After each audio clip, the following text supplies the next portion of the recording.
बिस्मिल्लाहिर्रहमानिर्रहीम अल्लाहुम्मा सल्ली व सल्लिम अला नबीना मुहम्मदिन। अस्सलाम वालेकुम व्यूवर्स, कैसे हैं आप सब। अल्लाह ताला से दुआ है अल्लाह ताला हम सबको हमेशा अपनी रहमत के साए में रखे, आमीन सुम्मा आमीन। आज आप लोगों के साथ बहुत ही मज़ेदार सा सरसों के साग को कैसे मज़ेदार झटपट बना सकते हैं, अपनी अम्मी की सीक्रेट रेसिपी शेयर कर रही हूँ जो कि हमारी फैमिली में बहुत ज़्यादा पसंद की जाती है। रेसिपी को एज़ इट इज़ फॉलो कीजिएगा, कोई इसमें बहुत सारे इंग्रेडिएंट्स नहीं चाहते, लेकिन ये इतना मज़े का साग बनकर रेडी होता है कि आप उंगलियां चाट जाए। तो आइए बिस्मिल्लाहिर्रहमानिर्रहीम रेसिपी शुरू करते हैं। इसके लिए सबसे पहले आपने ले ली सरसों का साग, उसको काट लिया। काटने के बाद धो लिया, अच्छी तरह से वॉश कर लिया। फिर आपने पतीला या देगची जिसमें आपने बनाना है उसमें आपने पानी डालकर 4-5 गिलास पानी डालकर पानी को अच्छी तरह बॉईल कर लेना है। और जब पानी अच्छे से बॉईल हो जाए तो आपने कटा हुआ साग उसमें शामिल कर देना है। शामिल करने के बाद मिक्स करना है और फिर आपने इसको कवर कर देना है। कवर करने के बाद आपने 3 से 4 घंटे अब इसको मीडियम टू लो फ्लेम पे कुक करना है। साथ ही आपने इसमें 1 पाव हरी मिर्चें भी शामिल कर देनी है। ये देखिए तकरीबन 4 घंटे ये साग बना है। अब इसकी कंडीशन आप देख लें, ये इस कंडीशन में आ चुका है। दरमियान में अगर आप देखें कि पानी ड्राई हो रहा है तो आप गर्म पानी इसमें 2-3 गिलास शामिल कर सकते हैं। ठंडा आपने शामिल नहीं करना वरना आपका साग ख़राब हो जाएगा। तो ये देखें ये बिल्कुल गल चुका है। अब या तो आप इस स्टेज पे इसको घोटने से घोटा लगाएं, वरना मेरी तरह झटपट काम करें, जूसर ब्लेंडर लें और उसके अंदर साग को शामिल करें।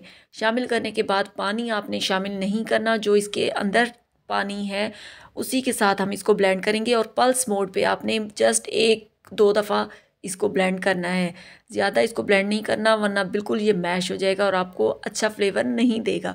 तो ये देखें इसी तरह मैंने पल्स मोड पे सारा साग ब्लेंड कर लिया और ये देखें अब मैं आपको इसकी कंसिस्टेंसी दिखा सकती हूँ। इसी तरह मैंने सारा ब्लेंड कर लिया और पैन के अंदर शामिल कर दिया। वीडियो अगर आपको थोड़ी सी भी वीडियो पसंद आई है तो प्लीज़ वीडियो को लाइक और शेयर करें और मेरे चैनल को ज़रूर सब्सक्राइब करें। इसके बाद आपने ब्लेंड करने के बाद 10 मिनट तक इस साग को आपने कुक करना है, ताकि जो थोड़ा बहुत इसमें कच्चापन है वो ख़त्म हो जाए और अच्छे से साग में फ्लेवर आ जाए। और यहाँ पर मैंने 1 टेबलस्पून भरकर नमक शामिल कर दिया। इसके बाद आपने हरा धनिया शामिल कर देना है और 10 मिनट कुक करने के बाद आपने साग को उतार लेना है। अब हम इसका मज़ेदार सा तड़का रेडी करते हैं। आई एम श्योर आपको मेरी ये झटपट सी, शॉर्ट सी लेकिन बहुत ही मज़ेदार सी साग बनाने की रेसिपी पसंद आई होगी। वीडियो पसंद आए तो अपने फैमिली और फ्रेंड्स के साथ ज़रूर शेयर करें। और चलिए अब तड़का बनाते हैं। इसके लिए मैंने ले लिया घी। घी से लगाएंगे तो बहुत मज़े का बनेगा। देसी घी ले लें तो और भी बेस्ट है, ऑयल भी ले सकते हैं।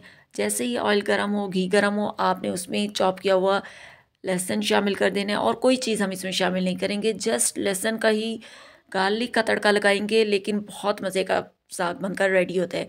और ये देखें ये हमारे पास जो हमारा ब्लेंड किया हुआ कुक किया हुआ साग था वो इसमें शामिल कर देंगे। और थोड़ा सा इसमें आप देख सकते हैं कि पानी है। ये पानी इस वक्त तड़का लगाते हुए बिल्कुल ड्राई हो जाएगा, आप बिल्कुल फ़िक्र मत करें। आपने इसको 5 से 10 minute medium to low flame पे कुक करना है, यहाँ तक कि ये बिल्कुल इसका पानी ड्राई हो जाए। तो ये देखिए बहुत ही मज़ेदार झटपट सा साग बनकर रेडी है। रेसिपी को ट्राई कीजिएगा और अपना फीडबैक दीजिएगा। मिलते हैं नेक्स्ट वीडियो में।